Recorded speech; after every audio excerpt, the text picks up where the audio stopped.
What's Yo, going on, yo, everybody? yo. Welcome back to Married to Film. This is a special throwback edition. Once again, my name is Ralph. This is Shamanda. What's We up, welcome you back y'all? to Married to Film. This is going to be a fresh edition right here. Fresh to death. Word up. Word up. Today, we're going to do a review for the movie Krush Groove. Krush, grooving, body moving. Body moving. Krush, grooving. Well, I had to walk it out real quick. Body moving. Yeah, in the spirit of Halloween coming up, we figured, we dress up a little bit for this one because we're going back to 1985. Hey, you looking mighty fresh, man. You looking mighty fly yourself. Thank you.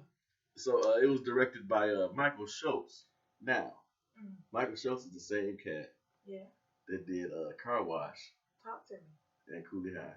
Really? Yeah, Okay. yeah, Car Wash, the original Car the Wash. original Car Wash and Coolie High. Nice. And you can tell by the way he captured, the essence of the city and urban environments. Yeah. In all three of those movies. Yeah. He has a good good eye for it, and he Yeah. does a good job. But yeah, this movie is kind of a semi autobiographical musical, hip hop musical, because a lot of it is true. Some of it is true, you know what I mean? It's like it started Def Jam with Russell Simmons and Rick Rubin. They started in that college dorm. Ricky. Yeah, and Rick Rubin was actually in it. Yeah. You know, so it was starting Blair Underwood. This is one of his first major roles besides the Cosby Show. Right. As Denise's boyfriend, but yeah, it had a lot of people in here, a lot of cameos. Russell Simmons is actually in here himself. He actually looks older then than he does now. It's amazing. New Edition was in it. Yeah, New Edition is in there. Go Ronnie. Go. LL Cool J is in there. I'm trying to think of some more cameos, a little small. And it's Ice Man. Yeah, cut creator in there and everything, man. But this movie, like I said, it's a semi musical / autobiographical.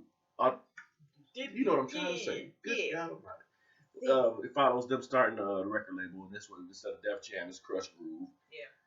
It's trying to them get a loan to be able to press some more copies and everything. But it's a twofold movie because it follows Russell, Run DMC, and all those cats, but then it also follows the Fat Boys over here, who they're trying to become the big. Fabulous Three. Wait. They're the Disco Three. The Disco Three. They're trying to become big stars. Yeah. So it follows them. They're in high school, you know what I mean? And they're trying to find their way and make it. So it's two stories, and it converges towards the end, and it's a classic, man. I love this movie. If you young people, please go back and look at it so you can see where like rap and hip hop has come from. So you can get a little bit more historical background of it, because I don't know, when I look back at these days, it's just everything just came back to me. Yeah, like the Jerry curls and everything. I wanted a Jerry curl bad. My mother wouldn't let me get one. Thank you, Brenda. My Aunt Honey, she used to do everybody's Jerry curl, but I couldn't get one. So mad. But aren't you grateful? Yeah, I guess. I wish I could see my eyes, but if y'all can't, just know that I just did like this. Oh man, but not really necessary for you to have a Jerry curl. I don't know. I wanted to be down. Why? Even Luther didn't quite get it right. But yeah, so it starts off with the Fat Boys. They're in high school, and it is back in the day, people used to beatbox. I mean, they used to dance, spin on their head. People try to break dance now, pop locking and stuff like that. It's been around. It's not called pop locking now. Yeah, it's called what's it called? Can you show me? I don't know. The Chris Brown crunk style. That it's a different type of crunk. Is it crunk or crump? Somebody just tell me on the comments below. Let me know if it's crunk or crump. Crump dancing. Like I was about to do it. I didn't have my hands ready. Right. I like the transitions in this movie, how it goes from scene to scene. Yeah. I think it's done real well. It like I said, it starts off the Fat Boys. They're in school. They get kicked out of class because they're cutting up in class by beatboxing and stuff. And then they go, and like I said, it's kind of a musical. They go perform in the hallways because Prince Marky D, he's trying to get the affections of this girl. Affections. Yeah, but she's got a big muscle bound boyfriend. Look like a black Ken doll.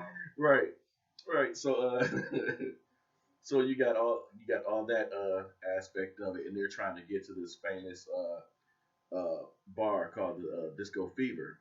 So a lot of people have been discovered there, and there you have Sheila E. She's caught, singing there by Run after they had performed. So they that's how they come together. But yeah, I forgot to mention Sheila E. is in this. She has a big role. Yeah, yes. she did a good job. She's an awesome artist. Right. Her stage performance is like, it is top notch. Yeah. Her stage performance is awesome. It's crazy. It's great. To be able to play drums and sing is amazing. Anybody can do that. Hats off to you. That's hard to do. But I said before, she did this. She's been doing this. Her family. Yeah, all right. She's been performing with her family all her life. So. Okay, my question to you is now that you watched it again and you watched it with me, what is your take on the movie? Because before you just couldn't stand it, and turn my nose. I don't want to look at it. Why you got to do all of that? You did all that with it. You might as well do that because that's what y'all used to do back then. No, we didn't do that. We was like, anyway. We didn't do that. I kept walking. We didn't even argue. No, it really did. That you ain't even worth my time. That ended it. Yep, that ended it. Walk away. Now that I actually watched it, it was a great storyline. Mm-hmm. It was a great storyline, and I like the fact that they stayed with the storyline because most of the movies back then bounced around. Mm-hmm. It wasn't, because you're thinking that, and they were actually good. They were okay actors. Right. They didn't suck. The Fat Boys were actually good at what they were doing. Mm-hmm. Pretty much what they was just playing themselves. They were playing themselves, and they were, humorous. So right. they were okay to be on the camera. You can watch them. You can, follow their story because they were entertaining. Mm-hmm. Just the simple fact that they had the beatbox, the radio, because anytime you carry the radio with the box with you, then everybody's gonna follow you. Right. Be like, okay, so you can ready to do something. Right. So when they were in the hallway and they was doing that, it was something to watch. So the storyline and the way they stuck to it, and I finally got it now when he came in the dorm room, and he had all those boxes already there. Yeah. Where they went to the bank to get a loan, and they were denied because they found out that they wanted to do it for rapping purposes, and they was like, "What's rapping?" And then they stood up and gave an example to the banker, and the banker was like, "No." The loan officer was like, "No, we're not gonna give you no money." But then Rick comes back to the dorm room and opens the door, and there is Blair Underwood. I don't know his Russell. Yeah. Russell was there with his feet up, taking orders for the records because he had already dealt with the gangster that he wasn't supposed to deal with. And people told him not to deal with it. To get money, he got money fronted so that he can buy all these records, and it was supposed to, help with the management of Krush Groove, the record company. So I got that. I finally got that because I was Full Force is in it too because they beat the heck out of Blair. They always walking around with listen. But that's how it was. You had a short tank top and you rolled a 10-speed. No, that's not a tank top. That wasn't. That wasn't a tank top. They always have, I think they buy shirts. It's not like Kmart or anything like that. They buy shirts and they just rip the roll out. And it's always the netted material where it's already, you can see mesh material where you can see through it anyway. But then you have all their cheesy meat. They have a Jerry curl. They have the bandanas on. And they got and when I say cheesy meat, I'm talking about the hair that starts from here. And it spreads out like a rash. It's like the shingles of cheesy meat. Shingles of cheesy meat. No, but they just, it was weird that they would have those shirts, but they always do that with every movie they've ever been in. They kept their character, like Full Force style for every movie they've been in. Like well, not Class Act. House Party. House Party, when they was in there, they had the turkey. Anyway, the only difference was bow-legged Luke. I mean, his voice. Yeah. Anyway, it was a good storyline, and I liked it. Yeah. I mean, it was great, and I liked the way it came together, and how when Sheila E. smacked When Shirley smacked Ron, and he it was like a natural reflex though. It was like, oh, she hit me. Wait a minute. She was like, girl. It was different. But I liked it because I liked the way her freestyling. Well, not really freestyling, but they was challenging her. You can't rap. And she was like, yeah, whatever. Anybody can rap. And grabbed the mic and rap seriously and killed it. I liked it. I'm so proud of you. And then it was a plus. Listen, it was a plus one because Ronnie DeVoe was in there. New addition in that cameo. So I jumped up off the couch and was like, yeah! I forgot. Or maybe I didn't know. I don't think I knew that they were in there. Wow. Because I really don't pay attention. I didn't see, So here's the thing. When we say young people go back and look at it, older people too, if you have never paid attention to it. Yeah, because if you pay attention, the storyline is, it doesn't deviate. It doesn't deviate because, Russell gets in trouble by dealing with the guy that they told him not to deal with. Mm-hmm. And then by dealing with him and not taking another guy seriously that wanted to actually buy all the groups that he had, which was Run DMC, Curtis Blow, Jekyll and Hyde, and everybody.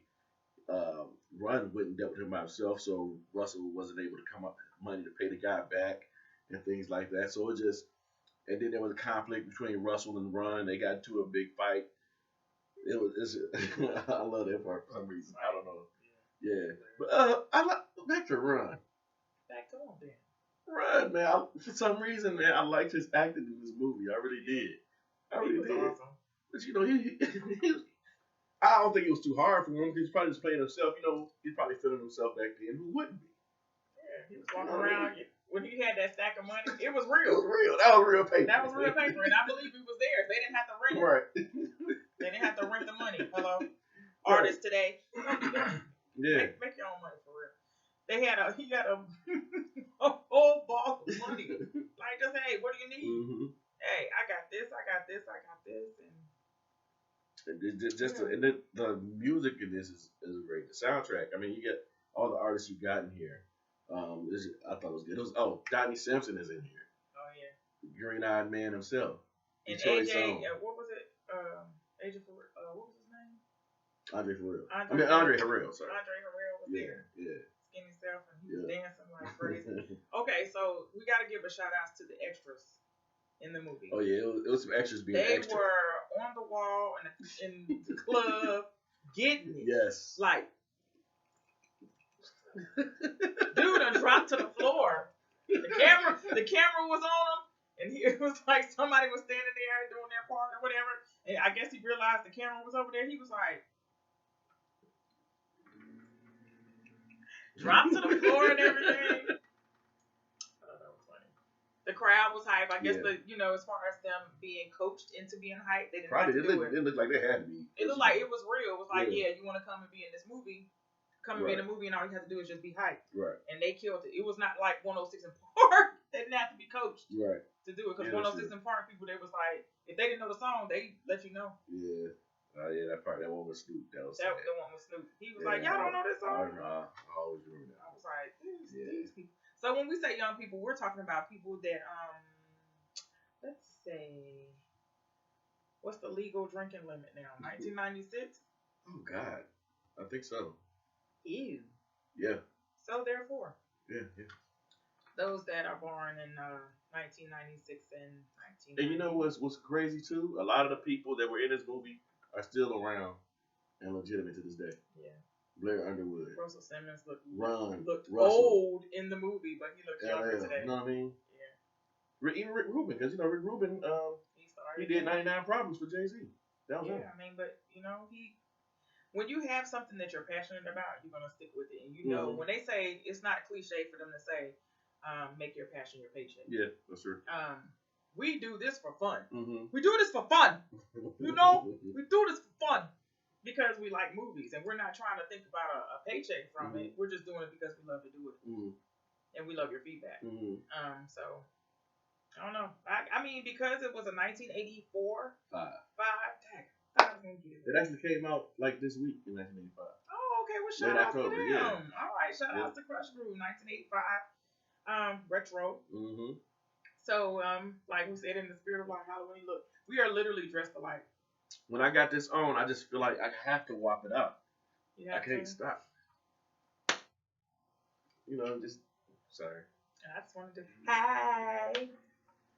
Hey, like the girls did. Better be glad I had a blow pop. Oh man, stop it. Hey, because LL was rocking in this movie, boy. He was doing his thing. So now that you've seen it again, what you get? Because it's certified classic. At the beginning, you gotta ask me what I'm gonna get. So, but you really watching it this time? I want to give it an A1 except for that Tender Love part. Oh, that is a classic track. Done by Jimmy Jam and Terry Lewis. That was the song you played for me. I was just about to ask you, is that song special to you, baby? Yes, it is, baby. Tell them why it's special. Well, when we met, we went to the Chow Hall, and Andrews Air Force Base, Maryland. Hoorah, Air Force, and this guy right here in the Chow Hall, they had a piano. We went in there. It was breakfast time, and I guess I don't know if we ordered our food or not. We was waiting for the omelet or whatever, and Ralph got on the keys of the piano and played Tender Love for me. He was like, "You know what this is?" Pulled me over and I sat on the bench with him. And he played Tender Love for me. Hey. It'll always have a special place in my heart. Yeah. Yeah. So I love you. Love you too, baby. Mm-hmm. All right. Wrap it up. All right. Look, I feel like two snaps. Let's wrap it up, baby. Right. So let us know what you guys think. Check out the movie. Let us know what you think about it. Don't forget to like, share, subscribe, comment. And once again, just to let you know, Shamanda's book is available on Lulu.com, Amazon.com, BarnesandNoble.com. So go ahead and check that out. We'll have you can get it in a soft cover or ebook form. We'll have the link in the description box as well. Yeah. Yeah. So thanks for tuning in. We'll whop it out one last time. All right, do it. All right. I can never whop it out right. I did it again. Wait.